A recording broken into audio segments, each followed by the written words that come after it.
Welcome to another episode. Gas Network presents sports for the culture. I'm here with the family. Bryce, XXV, Double I, Rome, D-Melo, Gruff Lion, T-Boogie, man. to the greatest sports show on the planet, La Familia. Hope y'all ready for a ride. Can't wait to hear what you guys got to say.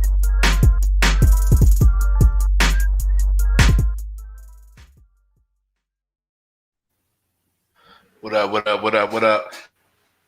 Welcome everybody tuning in from wherever you're tuning in from. We actually are late but early, if that makes any sense. But Gas presents sports for the culture. I am your host for the evening. My name is Scruff Lion. Let me go ahead and introduce the gang. Top right, introduce yourself. At Bryce, XXV, Double I, a.k.a. Mr. Big Leaguer. Y'all know what it is, man. We ready for a fun episode tonight. We get into the Super Bowl, so I'm excited to hear some of these predictions. I got a feeling I know which side some of y'all are going for, but we'll keep it a surprise. All right, man. All right, bottom left, T line Hey, loaded. man. Yeah, it's your man T Boogie, man. I ain't used to being on the bottom left, but hey, y'all know what it is with me, man. T Boogie, aka Timbo Slice on OnlyFans, man. Subscribing, you know what I'm saying? Like, but hey, we here, man. It's Super Bowl. It's it's the Super Bowl Sunday coming up, man. So it's, I'm ready. A lot of energy. It's the end of the football season and March Madness is around the corner. So it's a good time to be a sports fan. Let's go. Wash hands, wash eyes. Dang, I had to look at my calendar. Like March Madness is around the corner. Like what? Right around the corner for me. I beat you boys last year. You know what I'm saying? So y'all probably watch college sports. I don't know. Hey man, it's been a long winter up here, up north, man. You know what I'm saying? You telling me March Madness around the corner? I mean, that's a good thing, man. That's a good Yes, sir. Scruff Stark. It's been real out here, man. It's been real. The Warden. Last but not least, man, bottom right. What it is, man. You know who it is by now. Young Rome 22. If you don't know, then that means you brand new, and I need you to hit that like button, hit that follow button, that subscribe button. Got a hell of a show for you. Like these boys said, man, it's Super Bowl about to come up, man. Let's get into this, man. I'm ready for it. Yes, sir. Yes, sir. You know I'm ready for it too, my guy. It's officially the Super Bowl week, man. After a nice little week off, man, you know what I'm saying? The Pro Bowl. I don't know if y'all into that kind of stuff. I'm not. But it's officially the Super Bowl week, man. I'm super hyped up. I'm ready, man. I'm ready. Because you know what I'm saying? This is the culmination of a vision. I saw this one day. I had a dream. I had a dream one day that Matt Stafford was going to be in the Super Bowl. Hey, here I am. I woke up today, February the 8th, 2022, and Matt Stafford is in the Super Bowl. Wow. So seriously though, the Rams are in the Super Bowl against the Bengals, man. It's got a premier matchup. Right off the bat, let's just jump right into it. What do y'all think are the most important X factors to this game? Who's going to determine who's going to be the winner of this game? T, I'm gonna start with you, man. Man, normally, both teams got pretty good offenses. And normally when both teams got pretty good offenses, in the Super Bowl, we see a defensive game somehow. I hate how that happens. So I'm thinking this game is going to be a defensive battle or one-sided. But I think the biggest X factor is, can the Bengals block Aaron Donald, and can Jamar Chase get away from Ramsey? That matchup is a marquee matchup. Up-and-coming receiver, he's quickly rising into people's top 5, and arguably the best cornerback the last 3 years. So those are two matchups I'm looking to see: O-line and secondary. Okay. Bro, what you think, man? What's the most important keys to this game? For me, T kind of hints at it. One of the matchups I'm gonna be looking at is Jamar Chase and Jalen Ramsey. That's a big time matchup, I think, in the Super Bowl. You got the young rookie wide receiver who's on the rise against the league's best corner. So I think that's gonna be a key matchup.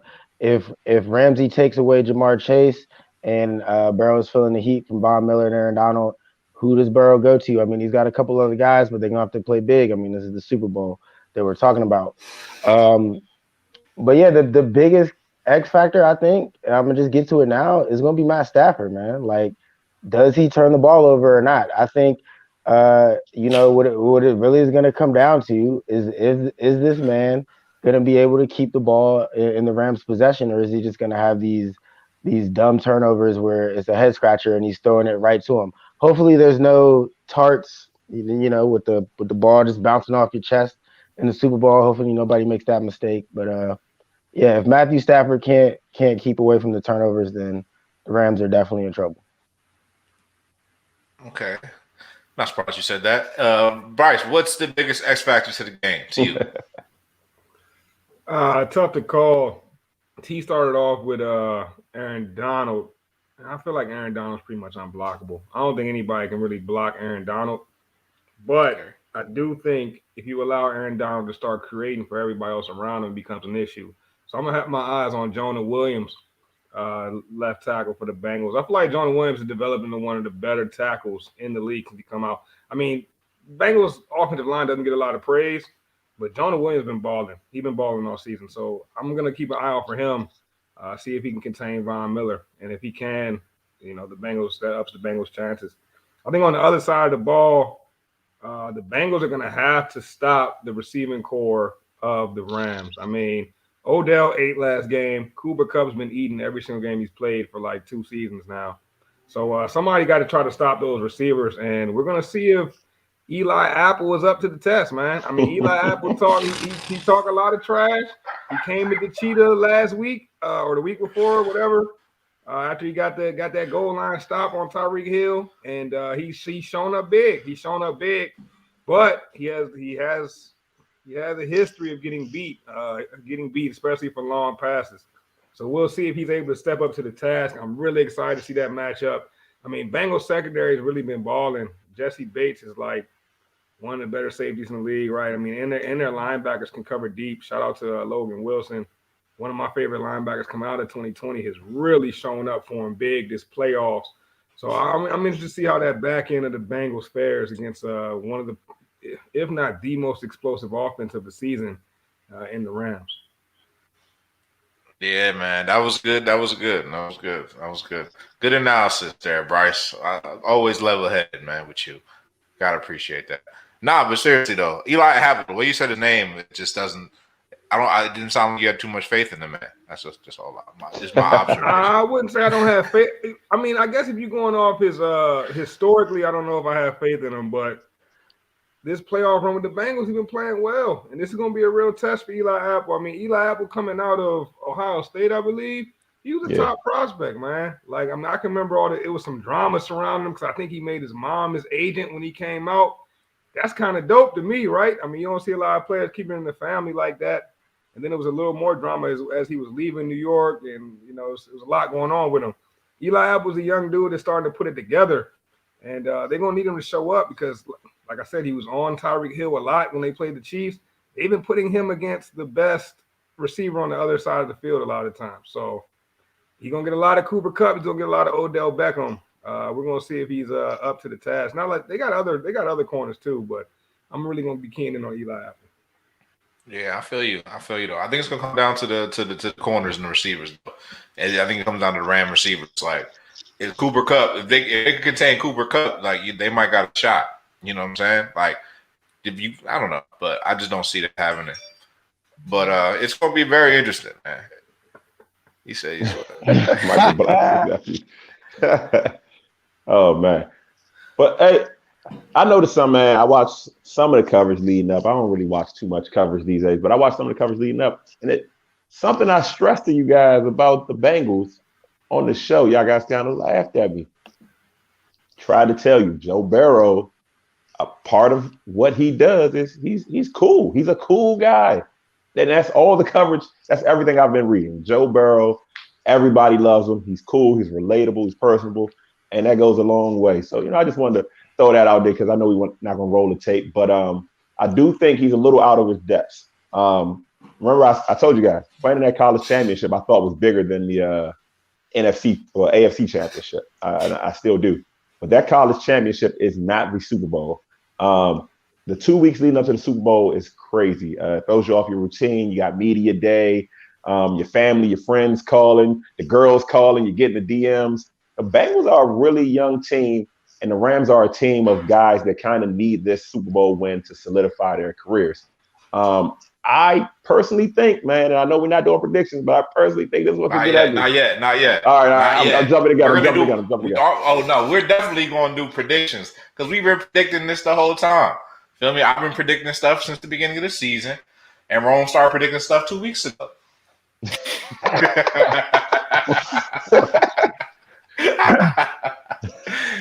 Nah, I know y'all didn't run my tape from last week either, man. I had the tape on here. It's all good though. It's probably not even relevant anymore.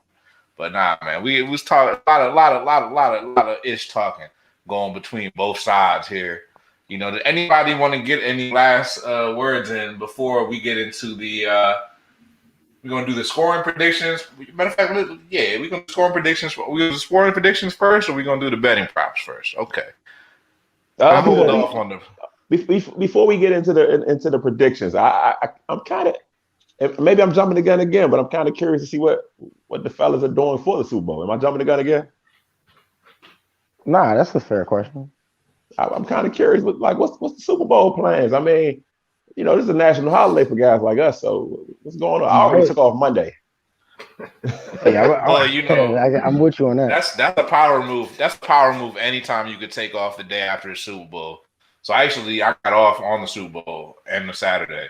So I'm like, all right, that's love. But you know, it's a prime time power play for the calendar makers when you got the Super Bowl on Sunday and you got Valentine's on Monday for the people that's in the relationships. That's double wham right there. So, you know, God bless your pockets this week. A lot of money going to be spent and a lot of money going to be made this weekend between the Super Bowl and Valentine's Day. But yeah, I mean, you got to have that Monday off after the Super Bowl, man. You got to finesse that power move. I don't know how it's not a national holiday yet. Oh, you're gonna be in LA. Ain't that where the Super Bowl's at? Yeah. Okay. Right. Shit. All right. Shit. You got a camera? Brooks, I don't want to see you playing your guitar outside of SoFi, man. What do you mean? I definitely. What do you mean? What kind of friend are you, T? No. Look, I want to see that. Brooks is a fellow 49ers fan. All right, you play outside of Levi. All right, don't take your talents to SoFi. It's a spectacle. It's a spectacle. The question is, if he's playing outside of SoFi, is he going to have the guitar case open asking for once? That's the real question. I mean, why not? He might get a few bags. Look, I don't frown upon any type of asking for money since OnlyFans has begun. I don't frown upon that. Get your chicken, like Lynch said. I feel you, bro. You got to get your chicken because OnlyFans have definitely changed the game. It's making millionaires out here. I can't be mad at it. Yeah. I don't know about millionaires, but they definitely making a good one. They're definitely making good money. Wait, you don't think it's making millionaires? Maybe. Hey, gotta be. The amount of pages you're subscribed to alone is making $1,000 there. All right, buddy. Me? I don't mess with OnlyFans. Making somebody $1,000 there monthly. I don't want to hear it. Nah, man. Somebody got every streaming service tickets off that OnlyFans. No. Hey, but yo, one more matchup before we jump into what we doing, yo. I just came to my mind. That Bengals D line, bro, is underrated, man. I heard somebody breaking down like who had the better sides of the ball, like who had the better D line out of the two teams, who had the better receiving core. Because really, the receiving cores are almost neck and neck. As good as the Rams are, like that Bengals receiving core is tough, bro. But when you look at the D line, one would think that the Rams D line is just way better than the Bengals. But man, when I tell you the Bengals got some dogs over there. With Trey Hendrickson, that boy can ball. Yes, sir. I think they got DJ Reader in the middle, straight dog. And I'm missing the other edge. What's my man's name? I don't know. I'm drawing a blank, but Bengals got another tough edge. Trey Hendrickson and B. I don't know. B usually catch me on these ones, but I don't know. I just know that the Bengals D line is tough, and like we can't sleep on them where we're praising the Rams D line as much as we are. We can't sleep on the Bengals line. They got the potential to change the game too.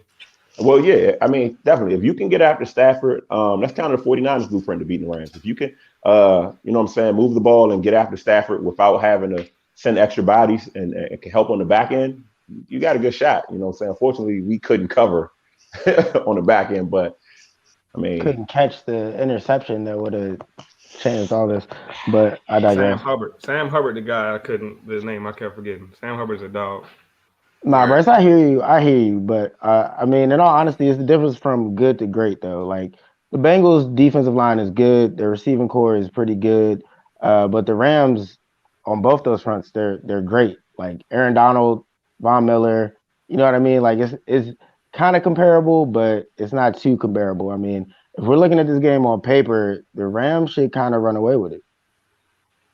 Yeah, I mean, Von Miller has kind of had like a resurrection with the Rams. I'm not trying to take nothing away from Von, because that's a future Hall of Famer, bro. Like, no doubt.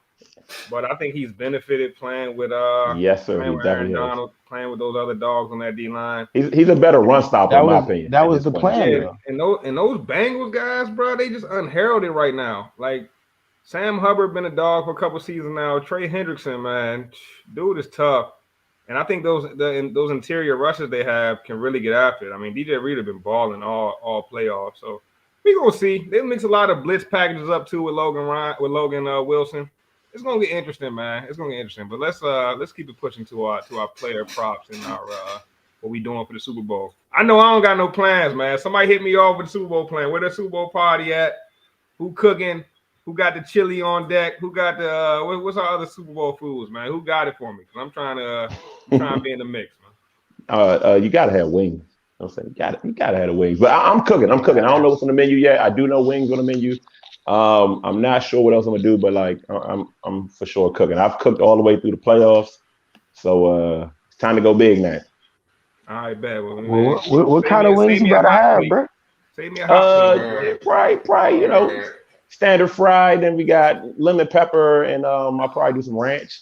You know what I'm saying? Ranch wings or ranch like me some lemon pepper. Ranch wings. Yeah, what do you mean? Ranch wings. Ranch wings. Yeah, ranch. Because they know they have ranch seasoning. That's different. But that's different. Okay. Y'all don't got no America's Best, anything like that? Like that. Never had ranch wings. I ain't gonna hold you. Me neither. Okay. Look at that. Introducing the young fellas to something new, man. Raising the next generation. I'm about to pull up for some ranch wings, bro. Hey man, I'm here. All right, man. I ain't going nowhere. All right, I ain't doing shit out. I'm just trying, enjoy the game, man. Get a good view, you know what I'm saying, of what's about to take place, man. So I'm definitely pulling up at somebody's Super Bowl party. Anybody else got some Super Bowl parties, let me know.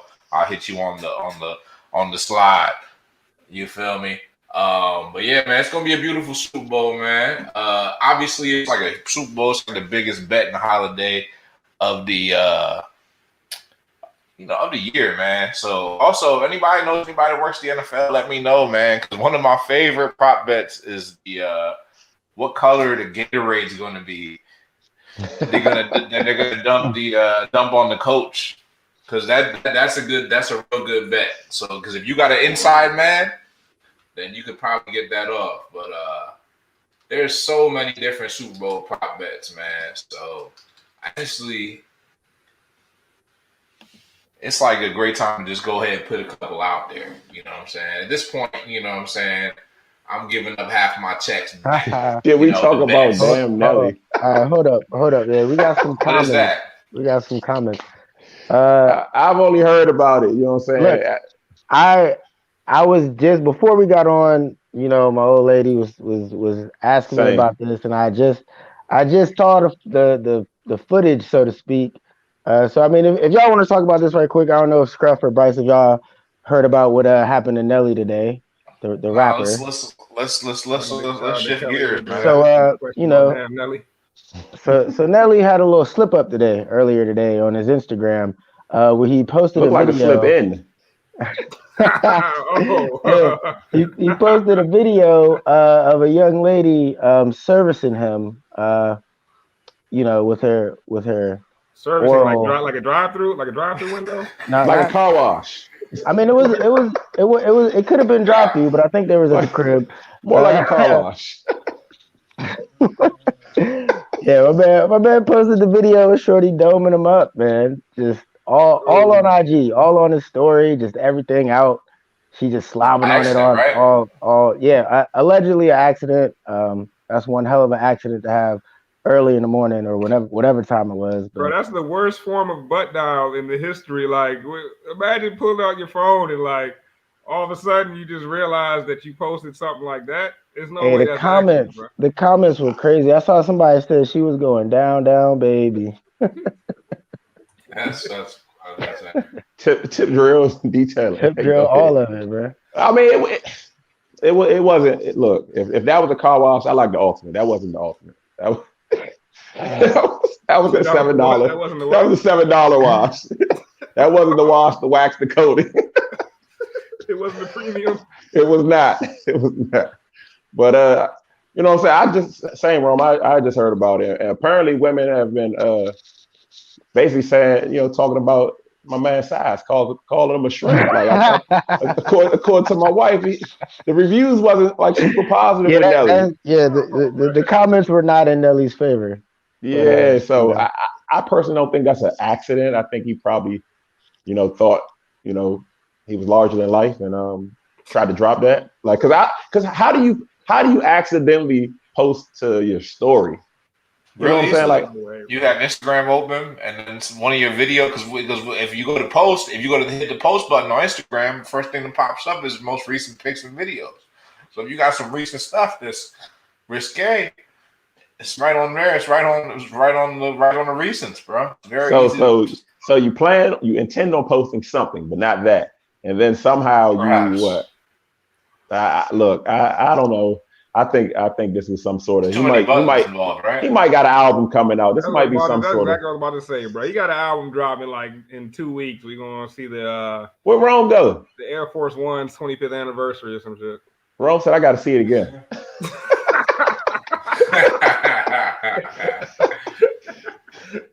Hashtag damn, Rome. Hey, but you know what I'm saying? I saw it one time, and I don't know, bro. Like this is it's getting all too like common. Like I feel like we're trudging towards a future where like nudity ain't really a thing. There's some interesting bets. So here's some interesting bets. I think you might be right about that, bro. Because like I don't know, I ain't trying to be that guy. So I ain't about. You know what? I'm gonna keep my mouth shut on this one. But I was about to say something that could have been cancel worthy. I will say this, man. It's a lot more skin shown than ever before, man. Just everywhere. Like things that were acceptable, that were not acceptable when I was a kid, when we were young. Now it's just commonplace in pictures and photos. It's just like, I don't know, bro. I know y'all been saying it. I can't be the only one that's been saying how risque photos are getting these days. Nah, look, man. People don't wear, girls don't wear bras no more. 80% of the women don't wear bras. I'm convinced. I joined the world of TikTok, you know what I'm saying, thinking this was like some fun kids app. And what I realized is, maybe it's the algorithm. They show you what you want to see, I guess. I don't know. But it's a lot of women, you know what I'm saying, scantily clad. And I'm not complaining. I don't care, man. Like, if this is where the future is headed, and it reduces discrimination and increases body positivity and all that, then so be it. Like, yeah, I ain't mad at it either, bro. I think I've seen. I don't know, bro. It's just it's a different world we living in now. I ain't gonna call it crazy. It's just evolving, I guess. And I will not complain. Yeah, I mean, we went from damn Nelly to free the nipple. What did I mean? Yeah, it wasn't the hippies burning bras. Everything is cycle. Like I know y'all I know y'all Me. be peeping the photos where like half the areola just showing on accident. I don't think it's accident though. The areola slip see those. is, you know what I'm saying? That's actually preferable to the nip slip. You know what I'm saying? I'm not trying to get us canceled, but in the world of that internet, yeah, like I think that's the thing. The under boob, the side boob, like I think we just headed to a different place in the world. I ain't mad at it, man. To each his own. Brooks is right. Look, Brooks is absolutely right. Dropping some sort of sex clip is tons of more free promo than your marketing team could ever get you. Giving you a YouTube ad. It's pretty efficient. Look, I mean, Nelly is down bad, bro. He was just selling Burger King sandwiches and shit. Like now you dropping IG sex tapes. Like, come on now. I bet it's I don't know if this was the publicity he wanted or needed. Boy, still selling Whoppers. I bet you both of those is good for the budget. Hot in here streams going crazy right now. I guarantee you. Right. Shameless promotion, but Yeah, like I mean, I guess that's my only thought on it. Like this is commonplace. We've seen tons of celebrities, Soulja Boy, him and Harden, like a bunch of guys now are realizing. I think they're seeing how much money the women are making. You know what I'm saying? Patreon, OnlyFans, Snapchat premiums, IG closed stories, and I think the men like, hold up, let me figure out how I can get a check out of this. And you know, I respect the grind. You know, do what you gotta do, fella. Performed at the county fair. That's crazy. That's crazy. Yeah, Nelly. That's a sick press run. You gotta get your chicken, man. Any way possible. I can't be mad. All right. Get your chicken. Speaking of Matter of fact, what did Kelly? What did you think about Damn Nelly? You brought it up. Yeah. I know Kelly didn't just post a comment and run like that. Just change the whole trajectory of the show and just get going. It's all good. Back to the Super Bowl. Right. Speaking of chicken. All right, so I'm looking at these prop bets, man. Y'all got me some time. Thank you, Kelly, for giving me time to review the prop bets. Now I got some ideas. I'm here, you know what I'm saying? So here's some real crazy junk right here. Best odds I've seen out here. Plus 8,000. Opening kickoff return for a touchdown. Yes. If the opening kickoff is return for a touchdown, it's plus 8,000 odds. Don't take that one. That's a good one. Do not take that bet. Bro, I mean, here's another good $5 on it. That's all right, little bet, bro.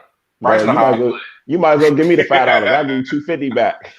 I'll give it. I'll put I only like bet $1 you on dubs, that. and always take those dubs. So you know, bro, you can put like $1. Well, bet me a dub on this one. We can schedule something, my boy. Bet me a dub on this one. How about I bet you a dub with plus 8,000 odds? I'll take it. You don't need to bet nothing with T for that. You're gonna be sick watching that. That kickoff is going through the uprights. Hey, look, group chat will be lit watching that kick return if they take it to the house. Just know that. You got it. Plus 8,000. I'm going crazy. Remember Hester do that? Remember Hester did that? He the only one. Hey, in what, 56, 55 Super Bowls? Who they got returning? Who the Rams got returning? They got to be a dog back there. It's Cooper Kupp, I think. Isn't Bro, Cooper ain't Kupp nobody. No, Cooper Kupp might do punts. Kupp might do punts. $5 on that, bro. I'm not sure. When Hester did it, they had the ball further back. They scooted that thing up, bro. Ain't nobody returning that kick. That joint's going out the end zone. And so far, there's nothing like that one. Like that plus 8,000 is like different. There's nothing really like that. But here's another good one. Will there be a 2-point conversion? If there's a successful 2-point conversion in the game, period, plus 400 odds. Not bad. I'm taking that. That's good money. That's good money. That's good money. This is a desperation game. That's one to throw on a parlay right there. I throw that in. Throw that on there. That's not bad. I heard another one. Will any quarter be scoreless? Plus 380. Yes. If one of the scores go scoreless. You know what I mean? Will there be a safety during the game? Plus 900 odds. I'll take that. I'm taking plus that. 950 on overtime. 950. Wait, y'all telling me y'all taking a safety, but y'all not taking a kickoff for 8? No. I'm taking that. We already know these guys. Ain't that logical. Come on now. I'm saying, what do you mean? Hey, we told you your overtime rules and school games. Where's the tape? Where's the tape? Where's the tape on that? Off that plus 950 for overtime. If you get you bet yes for overtime, it's plus 950. That's not bad. That's not bad. If the Super Bowl goes to overtime and it ends on the first team getting a touchdown, I'm officially done with this overtime. Redemption. I'm done with this overtime, bro. I already know it should be changed. Hopefully, it will be changed after next year. We'll see. But competition committee, do your damn job. Doubtful. Yeah, man. But some good odds out here. Here's some other good odds. Super Bowl MVP, the favorite, Matthew Stafford. Imagine that. Plus 105. Quarterbacks are always favorite. Joe Burrow is the second. What Aaron Donald got on there? I make plus 230. Cooper Kupp plus 700 odds. Jamar Chase plus 2,000. Oh, I would go Aaron Donald plus 2,000. Odell Beckham plus 2,500. Jamar Chase is probably the best value on the board there. Because I probably put a nice little bag on Aaron Donald though. I'd be willing to put like $50 on Aaron Donald, the Super Bowl MVP, bro. That's not a bad bet. He was definitely the MVP of the NFC Championship game, in my opinion. Like the way he just dominated in that last drive. He's a great value at plus 2,000. Might have to put some cheese on that. If I was putting 100 on that, I would put 75 on Burrow and the other 25 on Chase. You really think the Bengals are gonna win then? Like you Whoa, Bryce, we're not doing our Super Bowl picks yet, bro. I just told you, hey, man, don't put words in my mouth. Don't put words in my mouth. But hey, look, I'm not surprised that Matthew Stafford is spending with your heart like that. I know you're gonna have a good time staying wrong. What do we say about logic, Scruff? Like if you're picking an MVP and the MVP always wins the game, that means you just told me who was gonna win. Never mind. Let's Hey, I'm just saying we didn't make our picks yet. But we already knew. The loyal listeners and followers already knew where this was going. But you know what it is. Heartbreak Hotel, February 13th and 14th at the Coleman household. Oh man, that's not gonna happen, Rome. But go ahead. Hey, it's gonna be a sweet day, man. I keep forgetting it's Valentine's Day, bro. You really are gonna be sad, lonely. Like, damn, Rome called the Bengals, man. How did this happen? How did Joe Burrow and the Bengals beat my man Matt Stafford? Don't have nightmares when Matt Stafford throws that interception to end it all, too. Hey man, I'm not that vested in this, man. I'm not surprised. I'm not surprised that Stafford is favored to be MVP. I mean, he should be. He's got Odell. He's got here we go. Cup. You know, he's loaded. He's got the best coach in the game. You know, so he should certainly be in the favorite spot to be MVP if the Rams do indeed win. Which again, if the game was on paper, the Rams should win by probably a lot, by like 2 scores. All right. Speaking of paper, more prop bet. Got 2 more. First performing artist shown during the halftime. Like the first shown artist on TV, or are they going to do they got to talk in the mic? When the halftime starts, it's going to be the first one shown. Oh, the first one performing, or the first one that just pops up on camera? They're going to show. Is there any women performing? Shown, bro. All right, here's the choices. Multiple artists for plus 190. Snoop Dogg's performing plus 300. Dr. Dre plus 350. Eminem plus 400. Mary J. Blige plus 550. Kendrick Lamar plus 550. Who's going to be the opening act? It's really you don't know because it could start with Kendrick. Kendrick at plus 550 is a good one. I know they close. They might do a multiple artist though. I know they're gonna close with Eminem. I just got a feeling about that. So I'm gonna say open. They gotta go with Kendrick. They gotta get everybody hype. Kendrick the most kind of hype rapper. They might open. Eminem gonna play his Godzilla and all that, man. Right, like what ticket we built up here, bro? Because Kendrick's plus 550. I like that. That's a good one. I'm going Kendrick for the open. Kendrick not coming out first. No way. What do you mean? You do realize that this is to the masses, right? This is not to us in our immediate demographic, right? Because the masses know Snoop, they know Eminem, and guess what? They know Eminem better than they know Snoop. So but you gotta start with a punch and finish with a punch. I can't. Yeah, but Kendrick I don't think Eminem's gonna go last though. I don't know if Eminem goes last. You probably start with Snoop or Mary, or some combination, but. I think Mary you do say not going to be starting. You save M. M is going to go towards you. Mary not going to be starting, bro. Mary might start for the simple fact that nobody I don't want to hear her at the end. They should take that middle. You can take her in the middle. Hey, can we be honest though? I don't think this is going to be a lit halftime performance. I'm not really that hyped for it. I want to see Kendrick. I gotta disagree with that. I think what's the problem with it? I don't like the combination. I like them all individually, but I don't like the collection. You need a badge on? Is that what you're missing?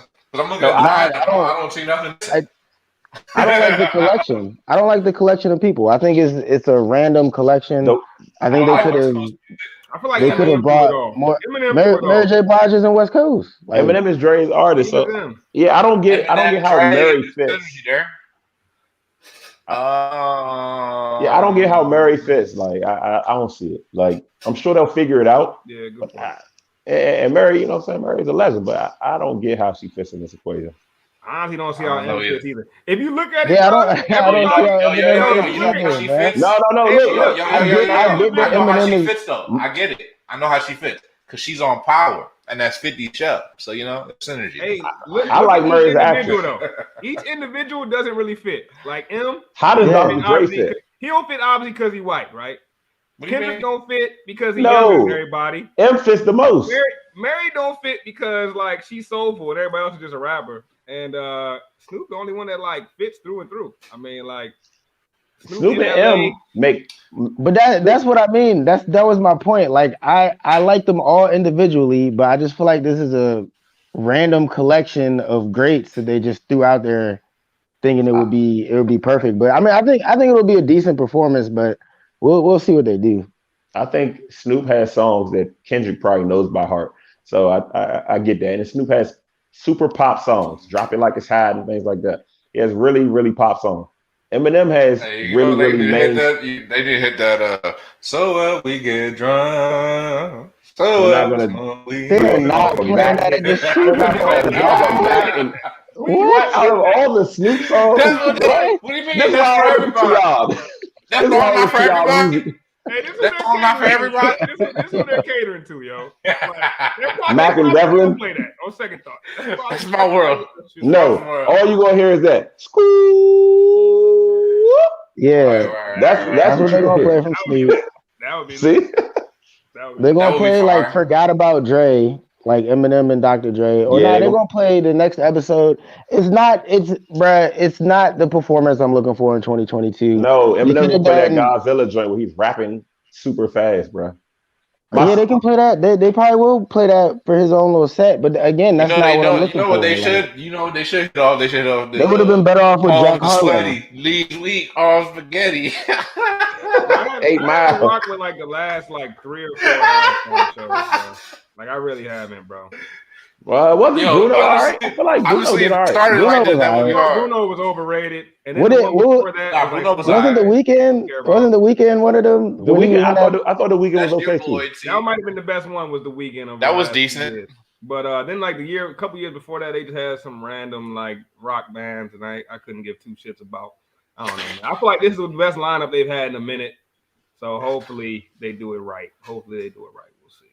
All right, man. So, all right, we about to be done talking about the Super Bowl. We've been talking about the joint for a minute. Actually, we stopped talking about Nelly for a minute. We can't be. We didn't even. We got to do our predictions. Yeah. Oh wait, one last prop bet though. The color of the Gatorade is plus 1,000 for purple, plus 800 for red or pink. Clear is plus 450. Same thing for yellow or green. Blue is plus 300. Gatorade. Clear. It's like the water. It's just water. It's like water. Just water. It's the glacier flavor. The Arctic Frost. Freeze. Oranges have the lowest odds of plus 200. All right. So let's get into it, man. Final predictions for the Super Bowl. I mean, you already know. I predicted this months ago, years ago, really. But that's a whole nother talk. Bryce, go ahead, man. I want to hear your prediction first. I ain't gonna lie, I've been going back and forth all week, man. Like I've been changing daily. I started off the week with the Rams. Yesterday I was thinking that the Bengals was gonna get it, and then today I feel like I'm back on to the Rams. I feel like the Rams gonna do it, but tomorrow I might change. I can see so many different scenarios for this Super Bowl. If I had to pick today, I'm gonna go with the Rams. And but if it's a close game, I think the Bengals get them. The reason I'm going with the Rams, I can see them running away with this Super Bowl. I can see it being one of those ones where in the night we're disappointed these were the final 2 teams, and we're gonna feel like we didn't get the best 2 teams in the world. So that's kind of how I'm feeling today. That could change by the end of the week. Like I said, if it's a close game, I think the Bengals can make it happen. But if it goes how I think it will, I got the Rams beating them. I'm gonna say 27. No, let's go 31-24. Let's go 31-24 Rams with the Bengals making a late comeback that just too little, too late. Okay. That was. I feel that. That's a good prediction. All right, T. What you think, man? Like Bryce said, I mean, you can see a bunch of scenarios here, right? But all of them, to me, except maybe one or two, lead to the Rams winning this. I just don't think the young team has enough to get over that hurdle this time. They got down to the Chiefs, and Chiefs kind of gave it away. They can't play that way. They played bad against Tennessee. They managed to win. They got down to the Chiefs. They can't afford it. So I'm going Rams. Picking a score is crazy because I do think this Super Bowl will be disappointing. I don't think we'll see fireworks. I'll say this game is relatively low scoring, and I'll go 13-24 Rams. Damn, 13. Okay. I mean, I do remember a few weeks ago when Bryce said that the Bengals were a 17-point team. So that number kind of sticks in my head. So 13 is rough. That's some 49ers type football. Well, I feel like if the Rams get the Bengals in the situations where they're one dimensional, even if they have this talented group of receivers, I think you let Aaron Donald and Von Miller really get to start going, and that's worst case scenario, especially for a young quarterback. So yeah, I can see them being in a lot of situations where we have to score a touchdown and not taking the field goal, and that leads to a low scoring game. Not that they can't get to the red zone. All right, fair enough. All right, roll me wrong. What do you think's gonna happen in the Super Bowl, man? Let's hear it. Let's hear the propaganda. So here we are, right? Matthew Stafford and a group of Hall of Famers made it to the Super Bowl, right? Sean McVay, one of the great young head coaches in the game, they made it to the Super Bowl, right?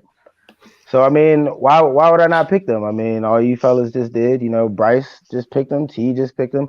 Neither one of you guys sound too convinced of yourselves picking neither one of those, picking the Rams. Neither one of you picked the Rams to even make it to the Super Bowl a couple weeks back when we was picking the NFC Championship. So, don't really believe that you guys have too much faith, but it's okay because one of us here on this panel does have the courage of his conviction to stick it through, man. I do not believe in the Rams. I do not believe in Matthew Stafford. It's not gonna happen. And you know why it's not gonna happen? Because like T said, Joe Burrow is too cool. Got too many nicknames. Joey B, Joe Burr. The only Joe B I'm voting for is Joe Burrow. Forget Joe Biden. I don't even ride with that Joe B no more. It's all about Burrow now. You know what I mean? Like, come on now. Burrow is that's funny because of Biden earlier.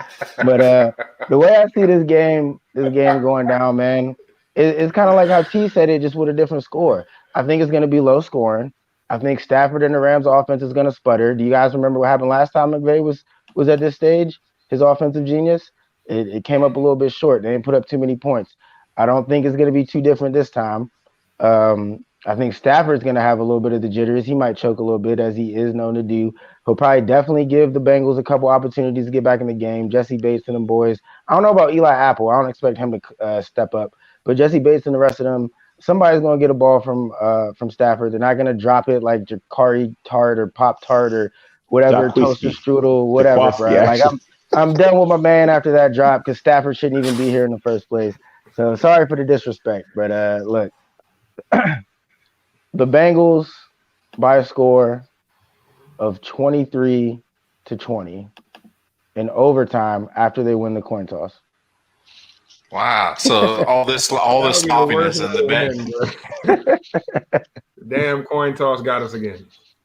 Yeah. So all that sloppiness, and the Rams still put up 20 points. That's nothing. So this is easily a Rams dub. All right. So that's that. Let me close up my prediction. Talk about manifesting. Talk about. Like Matt Stafford, bro. Like, you should send me a thank you letter, bro. I believe in you. Like, when this manifestation began was that overtime drive the Lions had. Now, I just was trying to give the man some props, man. And this guy Rome just was like gritting his teeth at me, like, no, Matt Stafford's trash. I'm just like, you don't even know Matt Stafford, Like, I'm just trying to defend the guy just because I'm a decent human being. Like, you know what I'm saying? That's me. I wasn't even no big Matt Stafford fan. Here's like scrap honesty. I'm not even a big Matt Stafford fan. But I know arm, I know velocity. I'm a scientist, I'm a person that sees the proof and I adjust my. You know, I'm pretty realistic, man. So I look at Matt Stafford, bro. I look at the Rams. I see what Joe Burrow and them done, and like honestly, it's been a great run, man. It's been a great run. But here's the thing, like, you know what I'm saying? Like getting the Super Bowl is very, very ahead of its time, bro. It's like they're in way over their head, bro. They really are. I mean, like they are like a 17-point team. So like I think that maybe because of his swag, I'll add like 3-4 points to that. So like they might make 21 points. And we know that the Rams are going to put up 30, 27, 30 points. You're not going to be able to stop a steady dose of Cooper Kupp, Odell Beckham, even if there's a turnover. I mean, that's the only thing you could bank on, really. Something like that happening. You know what I'm saying? But I don't see it. I mean, I'm going with my early prediction, which was that the Rams are going to win the Super Bowl. So Rams the Super Bowl. I got the final score 27-21 Rams. I think it's gonna be a good game. I think it's gonna be a good game. I think it's gonna be entertaining. I think the Bengals are gonna make it close. And I could see, you know, what you're saying about Rome, about, you know, Matt Stafford having some jitters. First quarter Super Bowl is very interesting. First 2 quarters even. So, you know, maybe halftime Eminem come out, he do that mom spaghetti joint. You know what I'm saying? Like the Detroit in him, the Detroit and Matt Stafford, he gonna be like, okay, all right, I feel it. You know what I'm saying? He gonna get on this, he gonna get it. I don't know. There's no way that Matt Stafford's not gonna ball after Eminem comes to halftime, bro. It's no possible way. Him and Cooper Kupp gonna be in there balling. But actually, it's funny though, because actually Joe Burrow's got a special connection with the Slim Shady.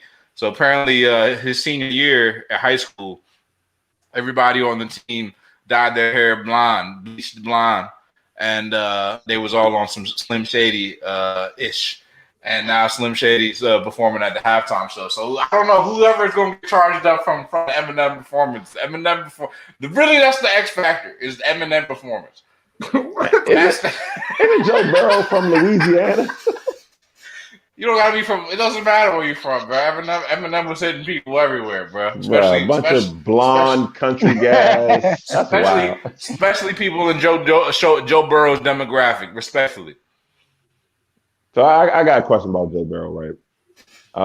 And this question is more about peaking too soon, arriving too early. If Joe Burrow does not win this Super Bowl, do we ever see him in the Super Bowl again? Right now, you got to say yes. Right now, you got to say yes because Joe Burrow, Joe, and I try to tell y'all this. I don't think so. When I try to tell y'all that Burrow was better than Herbert, Burrow looks like he's ready to usher in a new era of quarterbacking. Y'all see who just retired, right? Tom Brady, Big Ben, Drew Brees, all in 2 years' time, right? All 3 of those heavy hitters retired, done for, right? Phillip Rivers the year before, too. So, I mean, we got a lot of the big-time names retiring within 2 seasons. You got to have a crop coming up next. Joe Burrow is one of those guys. We already know Pat Mahomes, Lamar Jackson, right? Kyler Murray, right? I'm even ready to throw Justin Herbert onto that list, right? But Joe Burrow, out of all those guys, only 2 of them have made a Super Bowl. That's Pat Mahomes, and now it's Joe Burrow. Joe Burrow, if don't let him win this, because if he wins this, then I got to really put respect on his name. But just for getting there alone, to me, I think it's no question that Joe Burrow makes his way to another Super Bowl. We already saying he's that top 5 receiver. Rome told me that a couple weeks ago. That Jamar Chase is top 5 receiver right now. So he already got a top 5 receiver. They just keep building up the defense. Joe.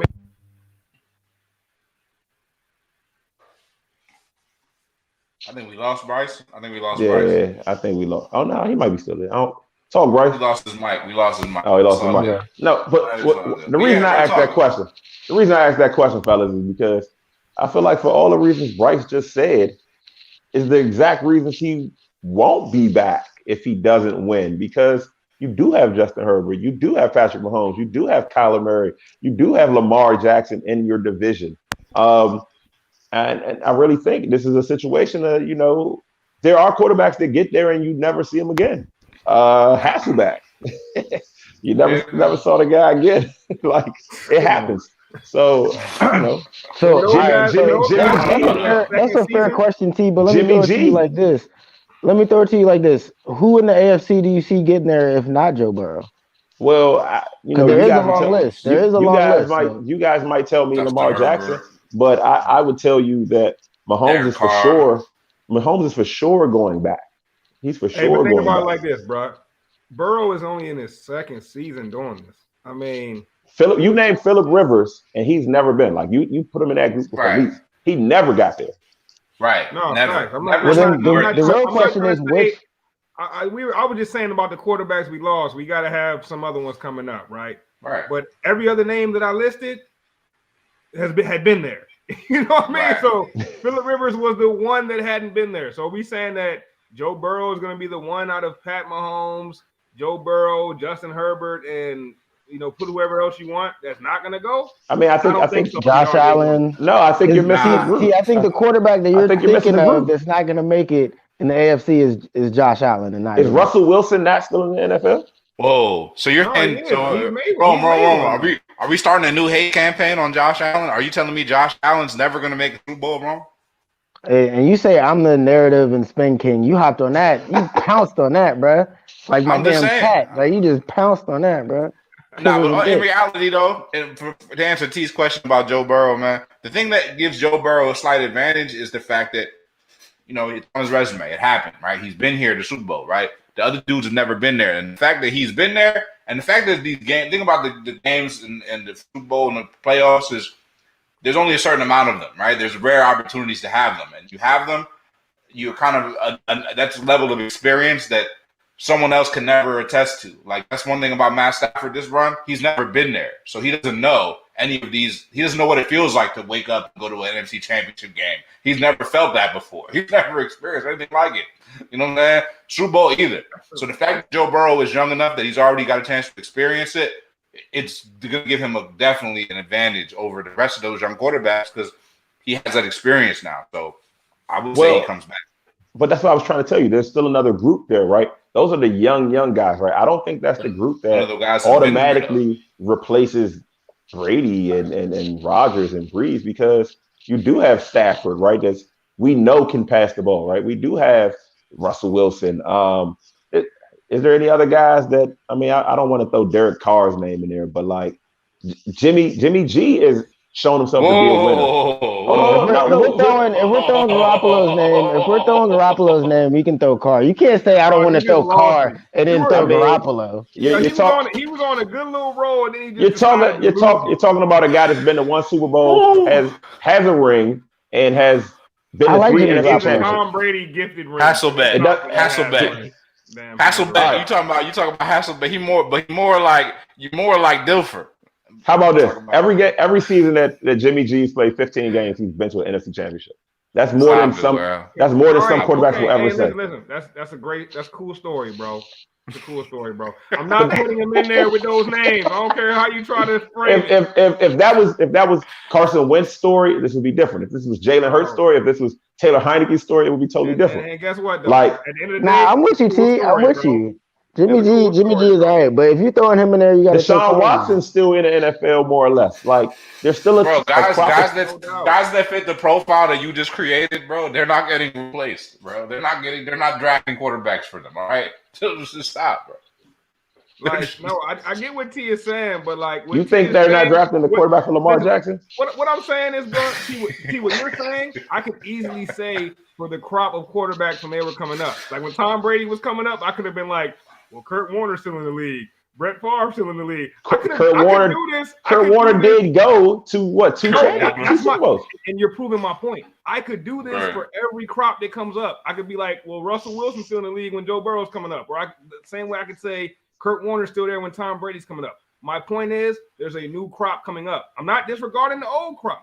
I'm just saying there's a new crop coming up. And guess what? They got 16 years to make one, right? So Joe Burrow, let's say he has a Tom Brady-like career just as far as duration goes. Let's say he plays 15 seasons. He's already in one in his second season. So you telling me the dude got 13 more seasons to get one, and I'm supposed to say he's not going to do it? What I'm telling you is that if this is the new crop, right, this does not bode well for 49ers, Philadelphia, Washington, the Cowboys. Like, if that's the new crop of the guys that are expected to make it there every time, that means the next 2 years of quarterbacks being drafted, they're not gonna overpass those guys. I see. Yeah, that's a good point. I'm not saying they're making it there every time. What I'm saying is these guys are in year because 2. Matt Ryan made it there, right? Right. They heard of the curve. In year what? In year 8. So these guys are in year 2. Right. Burrow's in year 2, and he's already making one. So I'm saying Burrow year 10.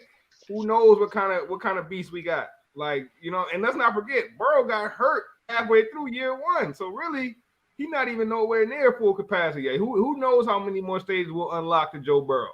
We just can't tell yet. But Burrow year 10, we could be looking at a guy that's already been to 3, maybe 1-1. Like, we don't know yet. We just don't know yet. But I can see run the tape on this. If Burrow loses this, I don't think he'll ever be back as a Bengal. Maybe with another franchise, but I don't see him getting past Mike Tomlin and Lamar Jackson year after year after year. So that's just my take. I don't see Joe Burrow. And you get out of your division, you run into Patrick Mahomes and Josh Allen in the game. I think this is the end of the line for Burrow as far as the Super Bowl goes. So you better win it now. Just the fact that they have his left tackle from or his not his left tackle, but they have an offensive lineman from LSU and they got his favorite receiver from LSU. It's just like, you know, they're kind of like building it for him, like, you know. But it's okay. I hear you. I understand what you're saying, though. No, I get it. So talking about building, man, let's transition. We can put a bow on the Super Bowl conversation. Any last words, Rome? Anybody else on the Super Bowl? One Joe we did not mention in the Super Bowl segment that is going to play a big role in that game is Joe Mixon. Honestly, in all honesty, I know we talk a lot of trash back and forth, but that is one of the big reasons why I'm picking the Bengals. I trust their running game. It comes down to defense and the running game. And as much as we talk about Joe Burrow, all the nicknames and all that, Joe Mixon in the running game could, in fact, be the difference that puts the Bengals over the hump. So I do want to throw that out there real quick. I think, Rome, that's funny you say that. I think that's the reason the Bengals probably lose because they try to play really, really balanced. And I think they might have to abandon the run early. I don't think that balanced attack is going to beat them. They're going to have to do what they do best to win. And that fits into what the Rams do best. So I think it's tough sledding, but for them to win, Mixon might have to be the MVP. And since we were talking about MVPs, yep, I don't see that happening. So, Mixon gets 2 rushing touchdowns. Bengals might win this thing. I don't even remember even seeing him on that list of odds. So if that happens, there'll definitely be some money made on Sunday. But hey, man, I'm hoping there's some magic made on Thursday or at least Wednesday or at least one of these days leading up to the deadline. But so far, we've actually had a very interesting NBA trade deadline, fellas. Today was actually like one of the first days where we really seen some names get moved. So basically, all these names that were, you know, basically involved in these rumors for Ben Simmons, now essentially we've seen these names come to fruition. One of the names that was moved was C.J. McCollum. One of the first dominoes to fall was C.J. McCollum, and he's out to the the Pelicans now. So he's out there with Pelicans and Willie Green and them boys. I think that's actually a pretty interesting fit. But he's out there with Pelicans now, and they got back Nikhil Walker-Alexander and Josh Hart. So basically, they got some peanuts and a can of Arizona green tea. But that's an interesting little trade, man. And also, the Kings made a little splash. Well, you could argue who got the best end of this deal, but the Kings traded out Tyrese Halliburton, Buddy Hield, and Tristan Thompson for Domantas Sabonis, who's now back with the Kings. I think his dad played for the Kings, if I'm not mistaken. Oh, no, that was the Blazers. My bad. Blazers. Wrong. I was thinking Vlade Divac. But, yeah, they got him. They got Jeremy Lamb. That's not racist. I was trying. They got a good little haul, man. But I don't know, man. 2 early trades. More to come. We'll see. I mean, there's obviously some big names that are potentially on the line here as well. James Harden, Ben Simmons. What do y'all think about this NBA trade deadline so far? Do y'all feel like between these 2 deals, what do you feel like is the bigger splash? T, I'll start with you. Like you have an opinion. Bigger splash, I think the Pelicans, right? Because the Pelicans started off the season really bad, and I think they've moved themselves into the playing spot or really close to playing spot. I think they're in the playing spot without Zion.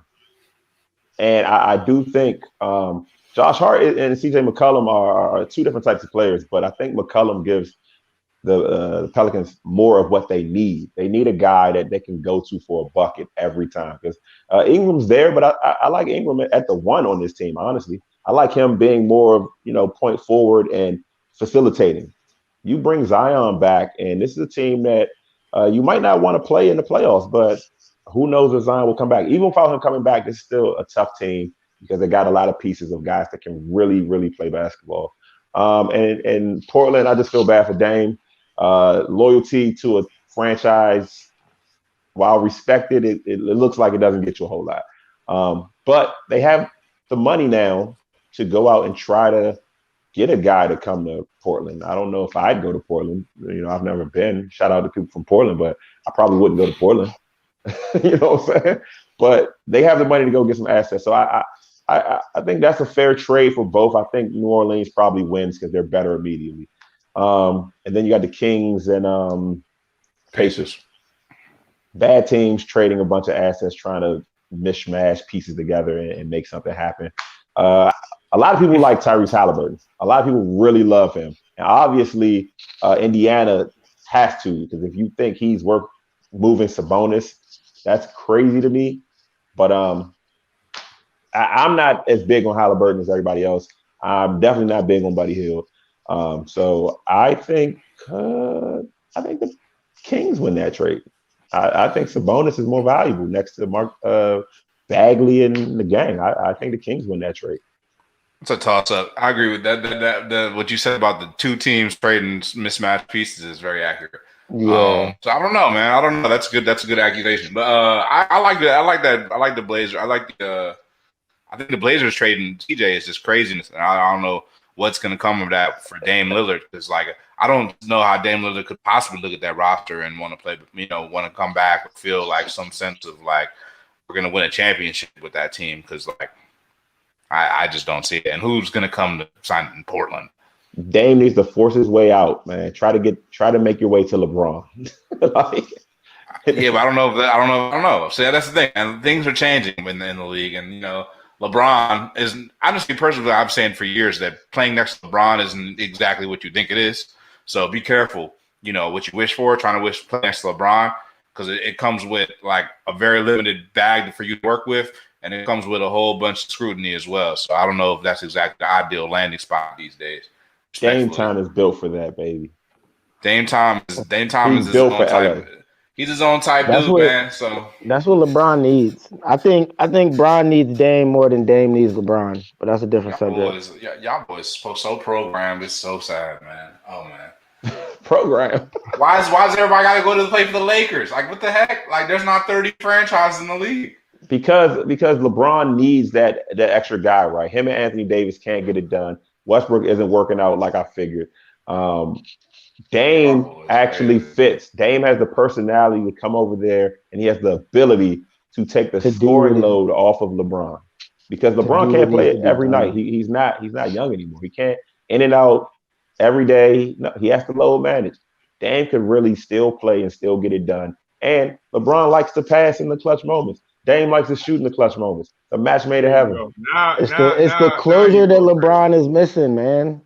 You're putting a closer next to a facilitator. I'm talking basketball to y'all, man. I'm talking X and O's, man. Y'all talking playing cards. Y'all talking about top to upper deck. Yeah, y'all talking 2K. Y'all talking 2K with these trades. Y'all talking EA Sports. Who the Lakers gonna give up for Dame Lillard, bro? You give up anything and everything. Now, I don't know if this can happen. I don't know where Dame is in his contract, but he definitely needs to leave Portland. And he definitely deserves. I agree with you on that. He definitely deserves to play on a major market. I agree. I agree. And I don't want to see him in New York.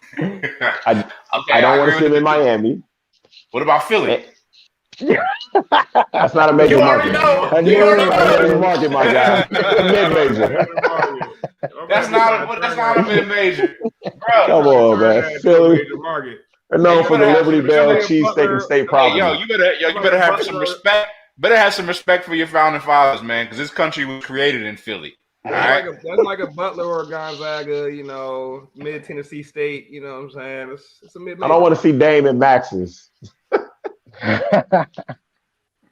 Hey, well, we might not get Dame. We might, but I say, I mean, the last we talk about the trade deadline, the last big piece. I mean, we'll see who else is traded, but like the big major pieces out here right now are Ben Simmons. Obviously, Ben Simmons has been the piece that's been held on. It took literally the Sixers saying, "No, I'm not dealing with y'all fools," for these guys to make a trade and trade their bums elsewhere. You know what I'm saying? So, like, market is set. The Sixers have said Ben Simmons, they're holding out for James Harden or Dame Lillard or Brad Beal or somebody of that caliber. Now, the interesting thing is actually that James Harden's had a lot of ruckus going on in Brooklyn. Reminds me slightly of the James Harden situation from earlier when he was with Houston. Not that bad. Like, he's not, he ain't gained no fake. He ain't wearing no bodysuits, nothing like that this time. But I don't know. He's been held out. He was held out of the game today. Now, we know that he's considering being a free agent this summer. So the question is, like, do they make a trade now with him? I don't know if they just hold on and just wait till the summer. Either way, do y'all see something happening in regards with James Harden Ben Simmons swap, or is this something that's more suited for maybe like a summertime proposition? What do y'all think? I mean, I think if it was going to happen, something would have been moving. I mean, we might see something at the last minute kind of deal, but I think this is going to be more towards the summertime deal, and I really don't know if it's as sealed as you would like it to be that James goes to Philly. But I do see the path, trail? and I do see the trail, and I do like the idea of James and Philly. I'm not even opposed to that, But I hate to agree with you on something, but I'm not even opposed to Harden and Philly. I think that could be a good fit with him and Embiid. So we'll see. But I don't know if it'll happen before the trade deadline. That might be hard to pull off. T, you James Harden stunt devil. So what do you think? I actually think this is happening, and I think it makes a ton of sense for both teams. And I think this makes Brooklyn better. I don't think Ben Simmons cares about what Kyrie does or who he is, or he obviously doesn't care to be the lead dog. So passing the ball to Kyrie and KD all game, the fans would love it. Ben Simmons would love it. You mean to tell me all Ben Simmons has to do is play defense and pass the ball? Like, that's what he does. Like, this fits, right? You go play Giannis, you don't have to put KD on him. You put Ben Simmons on him, and you let KD work on offense. I think this makes so much sense. I want to see both teams pull a trigger. I even think it makes basketball sense in Philly. I really do. My only problem is I question James Harden's motivation. And I see little baby with Nicki Minaj. I see James Harden. Seems like he's irritated. He's upset. I don't want to start no rumors, but he's trying to get back to his boy, man. Out there in New York, he can't get the little baby, man. Philly will let him do whatever he wants the same way Houston let him do what he wants. So I think he's trying to make his way to Philly, play with Embiid, and I don't think he's chasing the chip. That's my only reservation with that. I think he's really concerned with the brand of James Harden, the celebrity of James Harden. So, but if he gets there and he's focused, that Philly could be a top 2, top 3 team. All right, so here's my only thing with your premise, T, and this is not a fan base thing, but this is just somebody that wants to get the most out of their brand personally. So I understand what you're saying, though, T. But who's to say that he can't do both? Like, who's to say like he has to be a coat tailor in order to be a championship pedigree player? I don't think that necessarily that. I think he's capable of being that kind of player, and I think we were wanting him to make that step, and he didn't in Houston. But maybe Houston wasn't the right place. But you telling me that Joel Embiid, who's literally the favorite to win MVP, and James Harden, a former MVP, you don't think that that's championship caliber? Because I think the Sixers right now, without Harden or without Simmons, without anybody, are actually well within reason. You could say a championship contending team. Like, they're one of the best teams in the East. I don't think you can pencil them in with or without Harden because the playoffs is a different beast, it's a different grind, and a guy like Harden, man, is historically faded in the playoffs. Historically, he needed Chris Paul. He didn't fade like Ben Simmons faded. There's did, levels of fade. he did not. There are levels to Ben it, but Simmons like a ball fade. You feel me? what I'm saying is a guy that kind of I think needs a ring to go down in history, right? Because now all the stats come up when you type in a guy's name or you type in the NBA All-Stars and things like that. Like the ring is what you need to solidify your career. And I just don't. Brooklyn is a fine place to chase that ring if that's what you were really on, because Kyrie is still going to play in some capacity. And if you really, if Harden really buckled down and focused right and put everything aside and just kept basketball, Harden, Kyrie, and KD could win a chip. But doesn't the magnitude of the ring matter? Like the situation matter? Doesn't a ring where you're one of the head dogs matter? I think it does matter. Not to the history books. Wait, hold on. If Harden was to win a ring with the Nets, he would be one of the lead dogs, bro. Like let's not fool ourselves here. I mean, Harden with the Nets probably has the same numbers that Harden with the Sixers ends up having. His assists have gone up.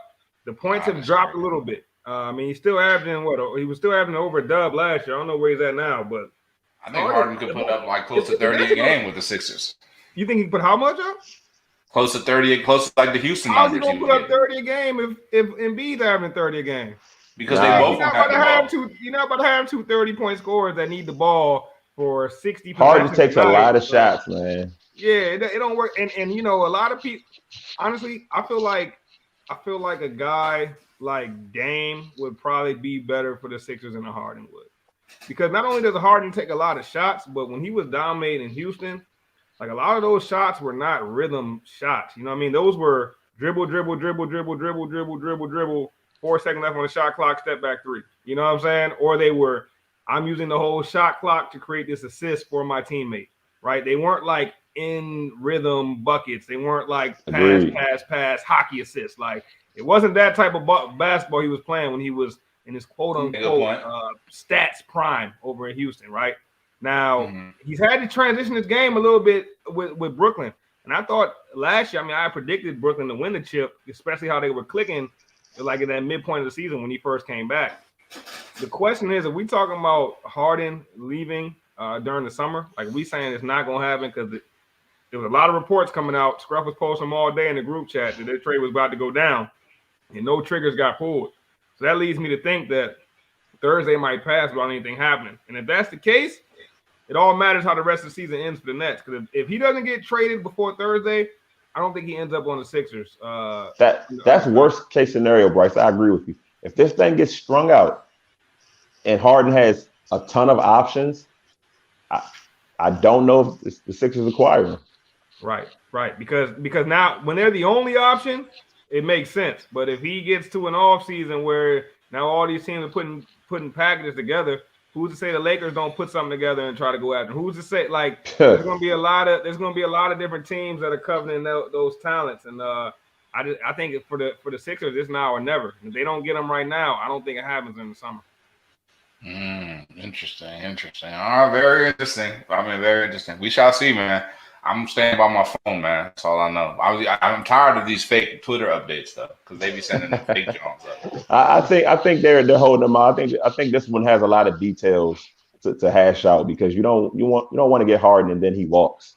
You know what I'm saying? Like he ain't gonna walk though. You want to get him in for the long haul. What's his contract look like? He definitely would walk, bro. I'm not saying he's a free agent. He's a free agent. He's free agent this summer. You got to get Harden's team. You got to get Harden's team to agree on a contract extension before you pull the trigger on that. And that's the thing. Do you think Harden will hold them hostage and see how it ends? Because, another thing we're not taking into consideration is, I think you brought up a great point with, like, what's Harden's motivation, right? And I think when you got a guy like that, personalities really start to come into play. Well, Embiid and Harden fit personality-wise. I think because one thing I know about Embiid is he loves himself some Embiid. You know what I mean? Like, Embiid is one of those guys where he's like, I'm not saying he's a me guy. He doesn't strike me as that. But like I said, man, he's definitely self-centered. And if you put him with a guy like Harden, who's already, trying to build that Harden brand, all about the beard brand, I don't know how that fits personality-wise. That's nothing that'd be interesting to see. I feel like the best way to build around Embiid is to literally build around Embiid and stop trying to pair Embiid. You need to get get the best possible point guard you can that works with Embiid, that literally plays that point guard role. Get the power forward that does the opposite of what Embiid does. Get a power forward who's only trying to bang inside and get tough rebounds while Embiid can be on the perimeter. Get a small forward who can stretch the floor.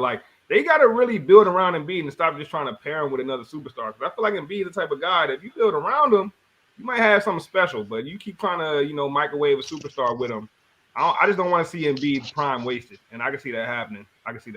That happens to a lot of bigs, man. A lot of legendary bigs didn't get there.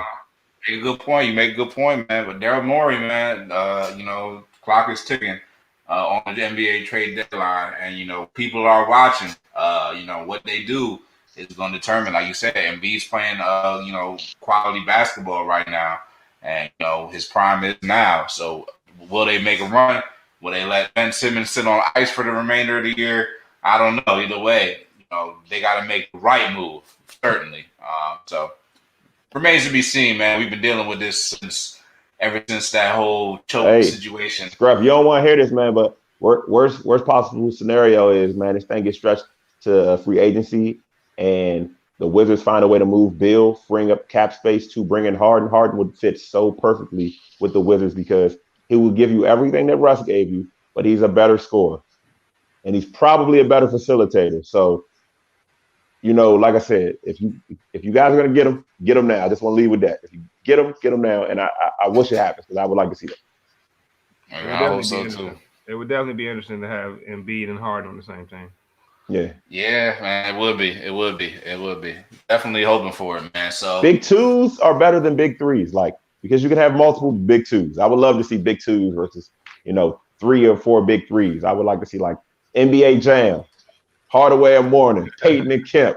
You know what I'm saying? Sprewell and Mitch Richmond, Allen Houston and Larry Johnson. I would like to see a bunch of big twos, Olajuwon and Sam Cassell, or Olajuwon and Kenny. I'm saying? I'm from Harden and Embiid together could be like Kobe and Shaq type level. Nah. Okay, now you going crazy. You know who they could be like? They could be like T-Mac and Yao. That's about it. That's not even bad though. Embiid is so much better than Yao. Hold on. Maybe not that good. I don't even think Embiid better than Yao. Bro, Embiid is so much better than Yao. Embiid is better than Yao ever was. Embiid being so much better than Yao is only because of injury. That's a crazy statement right there. Stop it, bro. Embiid is so much better than Yao. That's a crazy statement, bro. That's crazy. That's wild. Embiid, Yao battle Shaq, man. Bro, okay. I would sleep on Yao, bro. He lost that battle, but he battled him.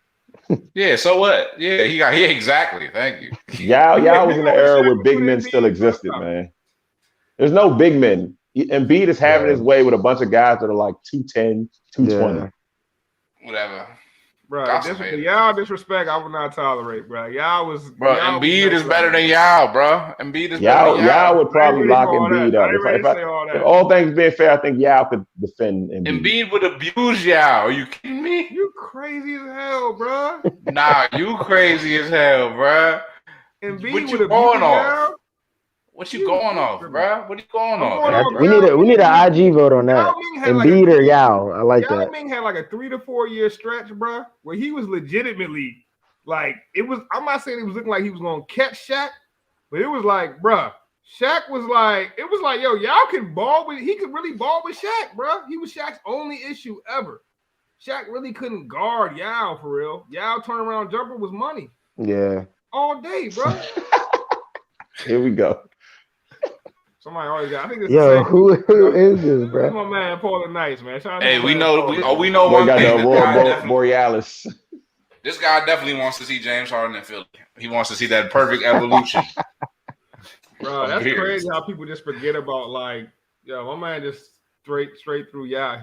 Embiid is so much better than Yao. Yes, Yao was good. Yao was good, but Yao was never as good as Embiid. Nah, that's crazy, bro. Y'all never had two seasons like Embiid has had. Come on now, bro. I would have to check the numbers, but 30 points a game, bro. Bro, but y'all played with a prime T-Mac for one, right? And y'all probably averaged, I don't know, bro. I don't know. Hold on, I'm gonna pull it up because y'all was a problem. He's nowhere near Embiid. Yeah, he's a problem. He's not Embiid. He's nowhere near Embiid. That's just like that's ridiculous. First of all, y'all was taller than Embiid and he was 300 pounds. So like Embiid couldn't just bully y'all. If Shaq couldn't just bully y'all, Embiid couldn't bully. Yeah. Bro, y'all was different, bro. Y'all was different. Bro, Embiid averaging 30 a game this season, bro. He averaged 28 and 29. Embiid, y'all never had. This is the same guy that said Harden and Embiid would be Kobe and Shaq, bro. Like we don't even need to give this too much life. We don't even need no. Maybe if they picked up the 2K controllers and did a 2-on-2, like. Yeah, I would expect you to say that. The guy that said, "Oh yeah, the Dame should go to the Lakers." You just like the main brand shit. It's all good. Nah, bro. Nah, I just think it makes sense. I said that Dame I said that LeBron needs Dame more than Dame needs LeBron. Y'all averaged 20 and 10 on 15 shots for 4 years. Like he averaged 20 and 10. Okay. On 15 shots. on 15 shots. 15 shots, bro. And no threes. Okay, who fault is that? Well, it's a different era of basketball. You're missing the point. It's not, y'all was a monster, bro. Like, you disrespecting y'all. I'm not saying Embiid not better. If he is better, it's like you can't even measure how much right now. Now, potential, he still got time to keep getting better. So I ain't gonna say he can't be better, but like y'all was never taking no chip to a number 1 seed, bro. He was never doing that. Bro, the Rockets went to did they go to Western Conference Finals? Nah, I can't remember. And they had T-Mac. Do you know what I mean? I think they went to the Western Conference Finals one year though. Joel was doing it with nobody, man. I mean, that would be a fun matchup for me to watch, honestly. I would love to see that because Embiid has a great footwork for his size, but Yao was pretty nimble for his size too. So, I'd like to see that. I don't think, Yao's from the era of bigness, so I would like to see that. I would like to see how Embiid would fare against a Shaq. So, who knows? That's one of them hypotheticals we'll never know. No problem. Y'all had to go against Shaq, and bro, you just wasn't getting. I'll tell you this: Embiid wouldn't have nothing for Shaq, bro. Yeah, he wouldn't have not a damn thing for Shaq. So maybe guess what? Y'all had a little bit for Shaq, but Embiid wouldn't have a goddamn thing for Shaq. I think y'all played in a different era too, bro. Like I don't know if Embiid gets the numbers he gets in that era. I don't know if a lot of these dudes get those. It would be difficult for Shaq to check Embiid, right? Because Embiid can really play out on the perimeter. He can handle the ball, but defensively, I don't know what you do when. Bro, he would not cook Shaq on the perimeter, bro. Maybe Miami Shaq, not LA and Orlando Shaq. Yeah, not Orlando Shaq. Not Orlando Shaq. Not Orlando Shaq. Not Orlando or LA Shaq, bro. Not LA or maybe Miami Shaq. Miami Shaq. And Miami Shaq was still cooking Embiid in the post. LA Shaq was unguardable. You realize they had to hack Shaq, like they had to foul him every time he touched the ball. Like that's crazy. And it wasn't that's crazy. You couldn't stop him, man. That's ridiculous, bro. If he gets the ball, touch him. Find a way to legally cheat, bro. What else we got, man? Trade deadline still got some time left. It's been exciting. What else we got on the slate? We got pretty much nothing, man. Culture topic, man. I figure we hit it off with a good old "What are you watching, man?" Right now. So, T, man, what are you watching? You always. Oh man, I'm watching a few things. I'll tell you what I finished already. That I really enjoyed. Mayor of Kingstown on Paramount Plus. It's great show, man. It's about the streets, the real streets. Inside the jails, outside the jails, the people that facilitate all that stuff. Great show. Actually, probably the best show on TV. I'm also watching 18. Jeremy Renner, right? Yeah, Jeremy Renner. Yeah, that's next on my list. That's next on my list. You have to watch that. There's a lot of good shows. Yeah, Paramount Plus has a lot of good shows. Don't sleep on that streaming service. 1883 is on. I think that's on Paramount Plus as well. If you are a fan, I'm watching this episode to episode, and I try not to do this. The last show I watched week to week was probably like I watched Star Trek, but I'm just a fan. But like that, I was really waiting for was Game of Thrones. 1883 is like if you've ever played Red Dead Redemption, it's Red Dead Redemption. If you ever played Oregon Trail as a kid, it's Oregon Trail, but the real one. It's the real one. Like I'm having so much fun with this show, man. I think it's a really close to accurate depiction of life back for like the early settlers and dealing with the Native Americans and trying to travel to manifest destiny, man. That trip wasn't no joke, man. I seen something today. Not to get too many spoilers, but I didn't even think about you're traveling across the open plains. What do you do when a tornado comes? Like, that show is legit. So 1883, and the biggest one, and probably the one that everyone's watching and live tweeting, is Euphoria. Zendaya's last episode is nothing less than Emmy worthy. If she doesn't win an Emmy for that episode alone, this game is rigged. Powerful acting and some really, really relevant writing. So check out Euphoria. It's a hard watch, especially if you've been close to addiction, because the premise of the show is around a young girl with drug problems. So yeah, she goes full crackhead in that last episode. Yeah, full crackhead. Yeah, full crackhead. Really, full crackhead. Like, that's the only way I can describe it, bro. Like, I was talking to people about that joint, and I'm just like, yo, if you ever want to know, like, crackheads, like, what they doing, how they living, that was, like, man, start to finish, bro. Tough to watch, man. How it tears down a family. Saying how the person doesn't want to live like that. It's a lot, man. So if you've never been around addiction, this is a really good look inside the mind of a person that is struggling with that habit. So I would recommend all of those shows. Mary Kingstown, Euphoria, 1883 is a personal favorite of mine. But if all else fails, man, check out Euphoria. It's a fun show and it's really relevant. Yeah, that was actually what I was gonna go with. That's what I've been that and Peacemaker I've been watching on HBO Max. I've been watching Peacemaker too. Peacemaker is surprisingly hilarious. I didn't think I would like it that much. I kind of watched it like, thinking it would be DC got one. Like, oh, this was corny. But yeah, DC definitely got one. John Cena is surprisingly hilarious once again, killing that role. I'm starting to see him more as Peacemaker and not the former wrestler. So kudos to him on his acting career. But yeah, for me right now, man, it's all about Euphoria. Anybody who's been watching that show, I'm not going to spoil it for you right now, but there were some bombs dropped by Rue once she went full crackhead. So if you've been keeping up with that show, this is the episode I think that you've been waiting for. The season was, I'm not going to say dry, but it was starting to kind of feel like the same episodes over and over. But this was a good episode that they really just dropped in there. Shook it up a little bit, huh? Yeah, shook it up for sure.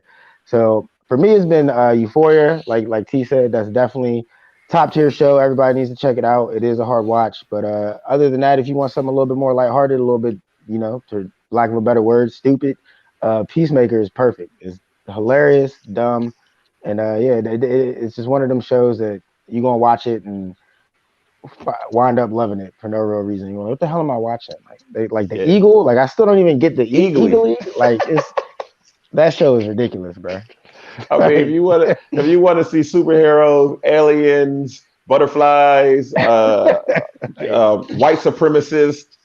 They got a racist KKK. Like, man, Peacemaker has it all, man. I'm gonna have to check that one out, bro. Cause I'm a big fan of the DC comics and all the shows they've been putting on HBO. Like they got a couple on there, man. I watch pretty faithfully, so I'm gonna check that one out. I've been leaning towards the funny side recently, man. Nice little pick me up shows. My favorite show actually just got renewed. My favorite comedy out right now is a show called Southside. HBO just picked it up for the 3rd season. If you like funny black shows like that are just like nonstop comedy that actually got like silly plots, but it's just hilarious the whole from start to finish. Southside is definitely for you. It's like based in Chicago, and these dudes work at a rent-to-own store. So like they be having to repo people's couches from their houses and other stupid shit. It's hilarious, bro. But it just got renewed. It started on Comedy Central. They pulled it. HBO picked it up. So I was happy to see it got a 3rd season because it's not enough black shows out here, and they pull them even though they're great. So I'm happy to see that one's still going. And the other one I started watching is an NBC joint. It's Grand Crew. I don't know if y'all checked that one out. A lot of people were calling it. Yeah, they were calling it the new Friends. I made I don't know, bro. So it's kind of silly, man. It's good. And sometimes it's like, I don't know, bro. It's not the greatest, but at the end of the day, you know, we got another black comedy that's in the prime time slot on NBC. So I had to check it out. I'm thinking like the 7th episode. I think it's only 8 episodes out now. I think I got one more to watch. But it's pretty funny, man. Pretty funny show. It's about a group of friends based in LA, and they're crazy little adventures they go on. So it's kind of like a Black Seinfeld kind of. If you know, like they call it friends, but to me it reminds me more of like a Black Seinfeld. Yeah, definitely check it out, bro. I think both of those shows, if you like funny, you like black comedies, you can't go wrong with either of those. Hey, Bryce, you just reminded me when you said ABC. One show that I've definitely been checking out. I actually watch it every Tuesday before we come on here. Is Abbott Elementary. It's like you said that show was like the Black Friends or the Black Seinfeld. This is 100% the black version of The Office. It's about school teachers. It's hilarious. I think it's definitely worth a watch. That's Quinta B show, I believe. Yes, Quinta. Yeah, she's fire. She's fire, bro. Like I loved her on Black Lady Sketch Show. I love her on this show. This is definitely worth the watch. She I think they got Marisha's mom. The lady that played Marisha's mom is in that joint too. Okay. Bro. Okay. I'm actually pretty boring, man. Y'all are the only ones with good show suggestions. But I've watched the regulars, man. I got the regulars of new stuff. So, you know, I mess with the Power series, man. Power book 2, Ghost. That's the season finale. My guy Tariq out here doing ghostly things. You feel me? Definitely finessing the game. I love that show. And then they just dropped a new joint called it's called Force. It's the story of Tommy, basically beyond, you know, moving out in New York, and he ends up in Chicago, which is an interesting little area. But you know, pretty good show. And then you know, I bang with the Grownish gang. You feel me? Shout out to all them little baddies on the show. Hey. That's my shit. That's my shit. What's Archive 81? Oh, John. That's actually I started watching that on Netflix. That's pretty. Archive 81 is a pretty trippy show on Netflix. It's about a black guy, and he restores like VHS cassette tapes and things like that. And he gets hired on a job to restore these cassette tapes. And as he's restoring them, he's watching them. And I don't want to get a plot away, but he ends up seeing like things in there that, like, he sees his dad in the tape. You know what I'm saying? His dad had died in a fire, but like he sees his dad, he ends up seeing himself. Like it's really, really trippy.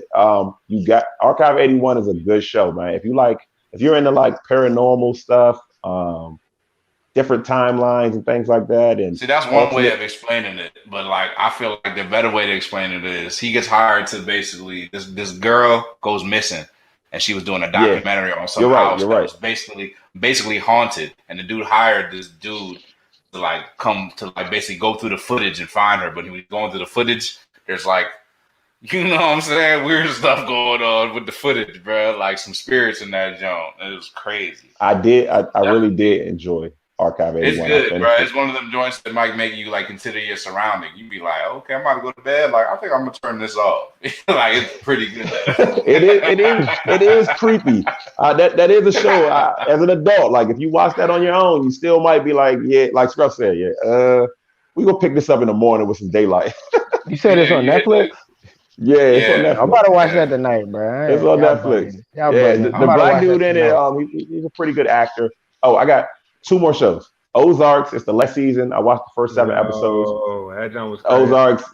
I've loved Ozarks since season 1. I love what they've done. Bro, you think it's better than Breaking Bad? Because I've been hearing a lot of people saying it's better than Breaking Bad. I think that's crazy. No way. I think Ozarks, the totality of Ozarks, right? Season after season after season after season is better than Breaking Bad. But I do. No. Hear me out. I think Breaking Bad is a better story. But the first 2 seasons I was around for Breaking Bad. The first 2 seasons of Breaking Bad, nobody watched. They're bad. It's bad TV. It's not good TV at all. If you couldn't binge those episodes and you had to watch those week by week, I think a lot of people wouldn't watch them. And that's kind of what happened in real life. They threw it on Netflix. People binged it, and then it became a thing. But I think Ozark is a stronger show, but Breaking Bad has the better storyline. You know what I'm saying? It's more Walter White, like who, Nah, Jesse. I think it was a big topic on Twitter that I saw on my timeline. People comparing the two, and I think I had to watch Ozark's a great show. Do you remember when Walter White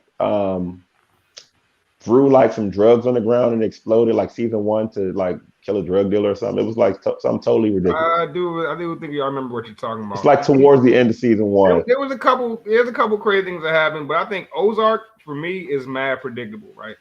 And I feel like Breaking Bad was a little less predictable. Like there were some moments in Breaking Bad, like early in Breaking Bad, season 1, that were just like amazing, unbelievable moments. And they didn't even have to be like you're right. The story, they took a lot of time to develop a lot of the plot and develop a lot of the characters. But like those small moments, I always think back to that time where he stormed back into the store where they was making fun of his son.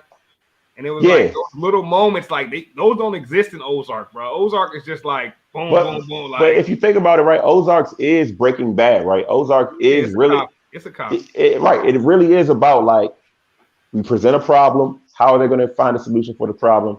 The solution creates a bigger problem. That's kind of what happened. No, it's literally a copy of Breaking Bad. Like no question. Definitely. Like, whoever created Ozark was like trying to make a better version of Breaking Bad. It's like Breaking Bad was right. That movie, and that's the only way you could say it's better. And it's not better either way. But I feel like Breaking Bad came first.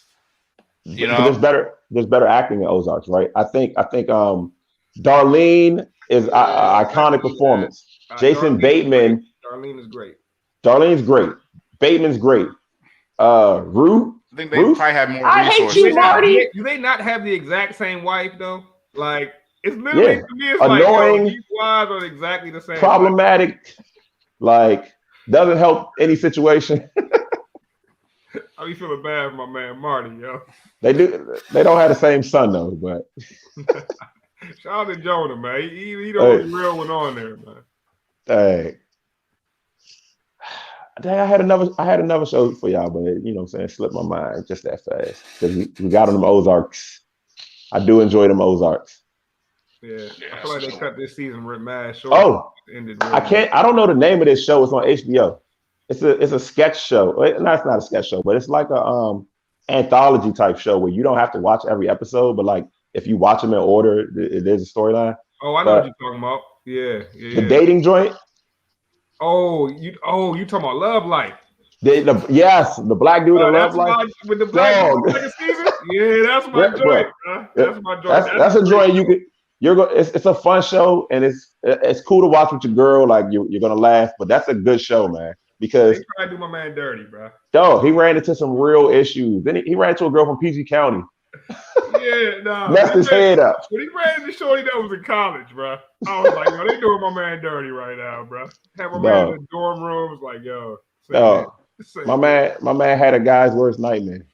He got the threesome and couldn't perform. It got worse than that. That wasn't even the worst part of his threesome. It did. I'll say that. Yeah, I don't want to give it away, but like, like that's a good show, man. That one caught me off guard. I watched it on the humble, and I ended up watching the whole thing. Great show. And his friend in the show, I don't know where this guy's from, but his friend is funny as hell. Yeah, it's from the black guy. Yeah. But it's a lot of good TV, Bryce. I told you, this is the golden age. His friend, that's CP. That's comedian CP, bro. Shout out to comedian CP. I've watched a couple of his specials, man. That dude is hilarious. Okay. I knew him before I knew that show, so it was good to see him. He coming up. He on the come up. Yeah, he definitely on the come up because he kind of stole the show and any scene he was in. Peep his special, bro. His special is hilarious, man. That dude is. I'm hard on stand up. What can I find it?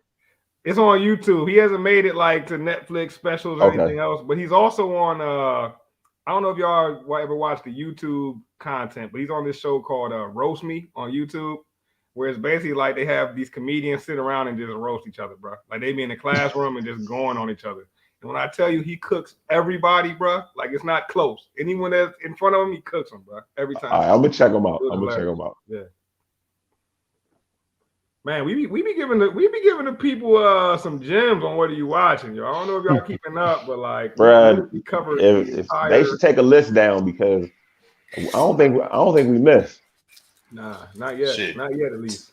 Shit, T, you gave about like 6 good shows right there, bro. Keep Bruh. people folks busy with that. That's good. Mm-hmm. That's good. Well, all right, man. Good show, fellas, man. Y'all know where to find us, man. You can follow us at Good Ass Sports. Y'all could buy some merch, stay warm, protect yourself from the corona or whatever variants we got going on. Or, you know, if you don't want to talk to nobody, you put the mask on. It's all good. That's what I do. You know what I'm saying? I'm feeling antisocial.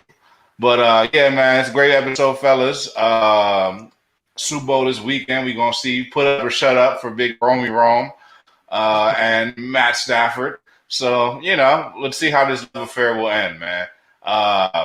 We are sports for the culture. Go ahead. Hold on, let me throw this out there. Hey, first week for Gas Elite All-Stars. We went 2-0. I think we gave them 10 points in 2 games. Didn't even really got to play all the kids. All the parents is happy. Support the young fellas, man. You know, they got the IG page. They got some highlights up there. You know, and we next 5 or 6 weeks, we gonna be booming, and then AAU season starts, so we really gonna get going. So Gas Elite All-Stars on Cash App if you want to donate Put that Cash App on the Twitter. We're gonna get that up on the gas page and everything. Yes, sir. Get it out there. And you know, the young boys ready, man. You see them pups outside going hard, you know. Yeah, them boys play real ferocious defense, my kind of style. Yeah, that's what I teach, man. Hey, you know, I made him. To my young boy hitting the gritty down the court after knocking the jump. That was a high. Oh, that's my guy Abel, man. I had him in the gym today. He's a true second grader. You know, we're playing in the 4th grade league, and he's the tallest kid that I've seen in the gym so far. Huge kid. He's almost 5 feet in 2nd grade. Yo, his brother named Kane. Not playing. Nah. That's the only time I've ever heard that name before. But, you know, I like that name as a hooper because, you know, he able. You know what I'm saying? You know, that's all you got to be. The number one availability is availability. You feel me? So, yeah, let's get it, man. Gas Elite All-Stars, man. We out here, you know, really my guy T Boogie making strides for the community and getting these young boys, you know, the foundational basketball skills, man. Yes, sir. You know, as I was saying, and that's a perfect way to segue, man. We are sports for the culture, man. We live in it, we breathing it, we smoking it, we do it all the time, man.